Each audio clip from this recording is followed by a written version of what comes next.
Hello दोस्तों, exam study अड्डा YouTube channel में स्वागत है।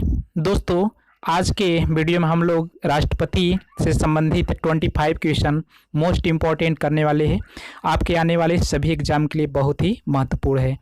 तो दोस्तों, पहला क्वेश्चन है कि भारत के राष्ट्रपति की तुलना निम्नलिखित में से किससे करना सर्वाधिक उचित माना गया है। तो दोस्तों, अगर बात की जाए भारत के राष्ट्रपति की तुलना किससे किया गया है, तो दोस्तों यह ब्रिटेन के सम्राट से किया गया है। दोस्तों, ब्रिटेन के सम्राट से भारत के राष्ट्रपति की तुलना किया गया है। दोस्तों, अगर राष्ट्रपति के पद की बात की जाए तो इसकी जो पद अमेरिका से लिया गया है। कहाँ से लिया गया है? अमेरिका, यूएसए से लिया गया है। लेकिन अगर बात की जाए राष्ट्रपति की कार्य और शक्तियाँ कहाँ से लिया गया है, तो दोस्तों ब्रिटेन से लिया गया है। कहाँ से लिया गया है? ब्रिटेन से। राष्ट्रपति की कार्य और शक्तियाँ ब्रिटेन देश से लिया गया है, लेकिन राष्ट्रपति का पद अमेरिका देश से लिया गया है। तो इतना बात क्लियर होगा। दूसरा क्वेश्चन है कि भारत में कार्यपालिका का अध्यक्ष कौन होता है। तो दोस्तों, भारत में जो कार्यपालिका का अध्यक्ष होता है राष्ट्रपति होता है। कौन होता है? राष्ट्रपति होता है, कार्यपालिका का अध्यक्ष होता है। लेकिन राष्ट्रपति के जो कार्यपालिका अध्यक्ष होता है, लेकिन इसका जो अप्रत्यक्ष रूप से इसका जो मुख्य होता है प्रधानमंत्री होता है। इतना बात क्लियर होगा। दोस्तों, आइए चलते हैं नेक्स्ट क्वेश्चन की तरफ। अगला क्वेश्चन है कि संघ की कार्यपालिका शक्ति निहित है। तो दोस्तों, जो संघ की कार्यपालिका शक्ति है यह राष्ट्रपति के हाथों में निहित है। किसके हाथों में निहित है? राष्ट्रपति के हाथों में निहित है। लेकिन अप्रत्यक्ष रूप से इसकी जो कार्यपालिका शक्ति किसके हाथ में होती है? प्रधानमंत्री के रूप में होती है। लेकिन वास्तविक रूप से बात की जाए तो यह किसमें शक्ति निहित होती है? राष्ट्रपति में निहित होती है। दोस्तों, अगर बात की जाए राष्ट्रपति के जो भारत का जो राष्ट्रपति होता है किस अनुच्छेद में इसका वर्णन किया गया है, तो दोस्तों भारत के जो राष्ट्रपति है अनुच्छेद 52 यानी कि आर्टिकल 52 में यह कहा गया है कि भारत में एक राष्ट्रपति होगा। क्या होगा? भारत में एक राष्ट्रपति होगा। नेक्स्ट क्वेश्चन है कि भारत का राष्ट्रपति क्या होता है। पहला है ऑप्शन राज्य का प्रधान है, दूसरा है राज्य का प्रधान नहीं है, तीसरा है केवल सरकार का प्रधान है, चौथा ऑप्शन है कि राज्य और सरकार दोनों का प्रधान होता है। तो दोस्तों, जो भारत का राष्ट्रपति होता है यह राज्य का प्रधान होता है। किसका प्रधान होता है? राज्य का प्रधान होता है। आइए नेक्स्ट क्वेश्चन की तरफ चलते हैं। नेक्स्ट क्वेश्चन है कि भारतीय संविधान के अनुसार देश का प्रथम नागरिक कौन होता है। तो भारतीय संविधान के अनुसार अगर बात की जाए दोस्तों, तो देश का जो प्रथम नागरिक होता है राष्ट्रपति होता है। कौन होता है? राष्ट्रपति होता है। अगला क्वेश्चन है कि भारतीय संविधान के अनुसार संघ की कार्यपालिका शक्तियाँ किसमें निहित होती है। तो दोस्तों, भारतीय संविधान के अनुसार अगर बात की जाए संघ की कार्यपालिका शक्ति किसमें निहित होती है? राष्ट्रपति में निहित होती है। नेक्स्ट क्वेश्चन है कि भारतीय संविधान के अनुसार देश की तीनों सेनाओं का अध्यक्ष जिसे सुप्रीम कमांडर कहा जाता है कौन होता है। तो दोस्तों, देश के जो तीनों सेना होता है जैसे स्थल सेना, थल सेना हो गया, स्थल सेना हो गया, जल सेना और वायु सेना, मतलब तीन सेनाएं हैं, स्थल, जल और वायु सेना। तीनों का जो अध्यक्ष होता है राष्ट्रपति होता है। कौन होता है? राष्ट्रपति होता है। नेक्स्ट क्वेश्चन है कि भारत का राष्ट्रपति होता है। तो दोस्तों, भारत का जो राष्ट्रपति क्या होता है, तो दोस्तों पहला ऑप्शन है भारत का वास्तविक शासक होता है, दूसरा ऑप्शन है राज्य का संवैधानिक अध्यक्ष होता है, तीसरा है राज्य और सरकार का अध्यक्ष होता है, चौथा ऑप्शन है कि बहुमत दल का नेता होता है। तो दोस्तों, भारत का जो राष्ट्रपति होता है यह एक राज्य का संवैधानिक अध्यक्ष होता है। क्या होता है? राज्य का संवैधानिक अध्यक्ष होता है। आइए चलते हैं नेक्स्ट क्वेश्चन की तरफ। नेक्स्ट क्वेश्चन है कि भारतीय सशस्त्र सेनाओं का सर्वोच्च कमांडर कौन होता है। तो दोस्तों, जैसा कि हम लोगों ने देखा है कि भारत के सशस्त्र सेनाओं का सर्वोच्च कमांडर कौन होता है? राष्ट्रपति होता है। दोस्तों, अगला क्वेश्चन है कि भारत के राष्ट्रपति के लिए आवश्यक योग्यता नहीं है। तो दोस्तों, भारत के राष्ट्रपति बनने के लिए क्या क्या योग्यताएं होनी चाहिए? पहला योग्यता होना चाहिए कि वह भारत का नागरिक होना चाहिए, यह भी सही है। और दूसरा होना चाहिए कि वह 35 वर्ष से अधिक आयु का होना चाहिए, यानी कि 35 से कम वर्ष का नहीं होना चाहिए। और तीसरा होना चाहिए कि उसे लोकसभा के सदस्य के लिए निर्धारित सभी योग्यताएं होनी चाहिए, ये भी सही है। और चौथा है कि वह संसद के किसी सदन का सदस्य हो। तो दोस्तों यह नहीं होना चाहिए, यानी कि संसद के किसी भी सदन का सदस्य नहीं होना चाहिए, बल्कि लोकसभा का सदस्य होना चाहिए। तो ऑप्शन नंबर डी क्या है? सही है।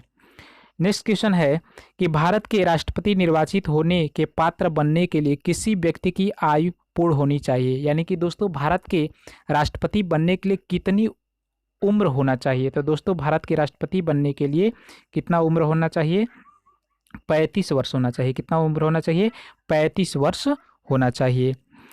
दोस्तों भारत के जो राष्ट्रपति का जो चुनाव होता है एकल संक्रमणीय मत पद्धति के द्वारा किया जाता है। और इसका जो चुनाव किया जाता है, लोकसभा चुनाव में कौन कौन से पार्टिसिपेट होते हैं। तो दोस्तों लोकसभा हो गया, राज्यसभा हो गया और विधानसभा, यानी कि लोकसभा, राज्यसभा और विधानसभा के सभी निर्वाचित सदस्य इसमें मतदान करते हैं।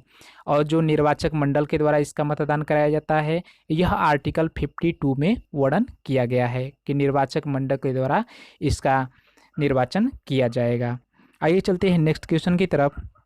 नेक्स्ट क्वेश्चन है कि राष्ट्रपति पद के उम्मीदवार के लिए अधिकतम आयु कितनी होनी चाहिए। तो दोस्तों राष्ट्रपति पद के उम्मीदवार के लिए अधिकतम आयु, इसकी कोई सीमा निर्धारित नहीं है, यानी कि जब तक चाहे जब तक वह राष्ट्रपति बन सकता है। तो इसका ऑप्शन नंबर डी सही होगा। नेक्स्ट क्वेश्चन है कि एक व्यक्ति राष्ट्रपति पद के लिए अधिकतम कितनी बार निर्वाचित हो सकता है। तो दोस्तों भारत के राष्ट्रपति बनने के लिए कम से इसकी कोई सीमा निर्धारित नहीं है। तो इसका ऑप्शन नंबर डी सही होगा। ऑप्शन नंबर डी इसका करेक्ट आंसर होगा। अगला क्वेश्चन है कि राष्ट्रपति का निर्वाचन किस प्रकार से होता है।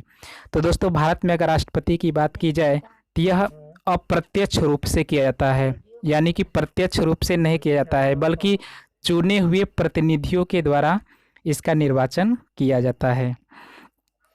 नेक्स्ट क्वेश्चन है कि राष्ट्रपति पद के निर्वाचक हेतु कौन सी पद्धति अपनाई जाती है।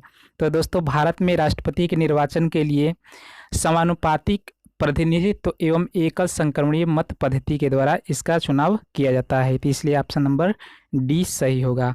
और इसमें जो प्रतिनिधि भाग लेते हैं, लोकसभा, राज्यसभा और विधानसभा के सभी निर्वाचित सदस्य भाग लेते हैं। और इसमें याद रखिएगा, इसमें एंग्लो इंडियन सदस्य भाग नहीं लेते हैं, जो राष्ट्रपति के द्वारा नॉमिनेट किए जाते हैं। आइए चलते हैं नेक्स्ट क्वेश्चन की तरफ। अगला क्वेश्चन है कि राष्ट्रपति पद के चुनाव संबंधी विवाद को किसे निर्देशित किया जाता है। तो इसमें दोस्तों उच्चतम न्यायालय के द्वारा निर्देशित किया जाता है, यानी कि ऑप्शन नंबर डी सही होगा। यानी कि राष्ट्रपति पद के मध्य कोई भी विवाद होता है तो उसका जो किस न्यायालय के द्वारा निर्देशित किया जाता है, तो उच्चतम न्यायालय यानी कि सुप्रीम कोर्ट के द्वारा किया जाता है। तो ऑप्शन नंबर डी सही होगा। नेक्स्ट क्वेश्चन है कि राष्ट्रपति के चुनाव के लिए प्रस्तावक एवं अनुमोदकों की कम से कम कितनी संख्या होनी चाहिए। तो दोस्तों राष्ट्रपति के जब चुनाव के लिए कम से कम 50 प्रस्तावक और 50 अनुमोदक होने चाहिए, इसलिए ऑप्शन नंबर डी इसका करेक्ट आंसर होगा। अगला क्वेश्चन है कि भारत का राष्ट्रपति निर्वाचित होने के लिए निम्नलिखित कौन सी बात अयोग्य मानी जाती है। तो दोस्तों जैसा कि हम लोग जानते हैं कि भारत का वह नागरिक होना चाहिए, तो पहला ऑप्शन सही होगा। और दूसरा 35 वर्ष की आयु पूर्ण कर चुका हो, यह भी सही है कि 35 वर्ष से कम नहीं होना चाहिए। और तीसरा ऑप्शन है कि इस लोकसभा का सदस्य निर्वाचित होने के लिए अर्हित हो, यानी कि लोकसभा का सदस्य होना चाहिए, यह भी ऑप्शन सही है। और डी ऑप्शन है कि कोई लाभ का पद ग्रहण किए हुए हो, तो यह ऑप्शन सही है। यानी कि दोस्तों भारत के राष्ट्रपति बनने के लिए कोई लाभ का पद ग्रहण नहीं करना चाहिए, इसलिए ऑप्शन नंबर डी क्या होगा, अयोग्य होगा। तो ऑप्शन नंबर डी क्या होगा, इस प्रश्न के लिए सही होगा। अगला प्रश्न है कि भारत के राष्ट्रपति का चुनाव किया जाता है। तो पहला ऑप्शन है प्रत्यक्ष निर्वाचन द्वारा, दूसरा ऑप्शन है कि एकल हस्तांतरीय मत पद्धति द्वारा, सी ऑप्शन है अनुपातिक मत प्रणाली द्वारा और डी ऑप्शन है खुला बैलेट प्रणाली द्वारा। तो दोस्तों भारत में राष्ट्रपति का चुनाव अनुपातिक मत प्रणाली द्वारा किया जाता है, यानी कि एकल संक्रमणीय मत पद्धति के द्वारा किया जाता है, इसलिए option number C correct answer होगा। अगला प्रश्न है कि राष्ट्रपति पद का चुनाव संचालित किया जाता है। तो दोस्तों भारत का जो राष्ट्रपति होता है यह निर्वाचन आयोग के द्वारा चुनाव संचालित किया जाता है, किसके द्वारा, निर्वाचित आयोग के द्वारा, इसलिए ऑप्शन नंबर सी करेक्ट होगा। अगला प्रश्न है कि भारत में किसके चुनाव में अनुपातिक प्रतिनिधित्व चुनाव प्रणाली अपनाई जाती है? तो दोस्तों, जैसा कि हम लोग जानते हैं कि भारत में राष्ट्रपति के चुनाव के लिए एकल संक्रमणीय मत पद्धति के द्वारा किया जाता है। तो यह चुनाव राष्ट्रपति के द्वारा किया जाता है और इसमें जो सदस्य भाग लेते हैं वह लोकसभा, राज्यसभा और विधानसभा के निर्वाचित सदस्य होते हैं और इसमें जो राष्ट्रपति के द्वारा नॉमिनेट सदस्य होते हैं वह भाग नहीं लेते हैं। इसलिए इस क्वेश्चन का करेक्ट आंसर होगा ऑप्शन नंबर डी।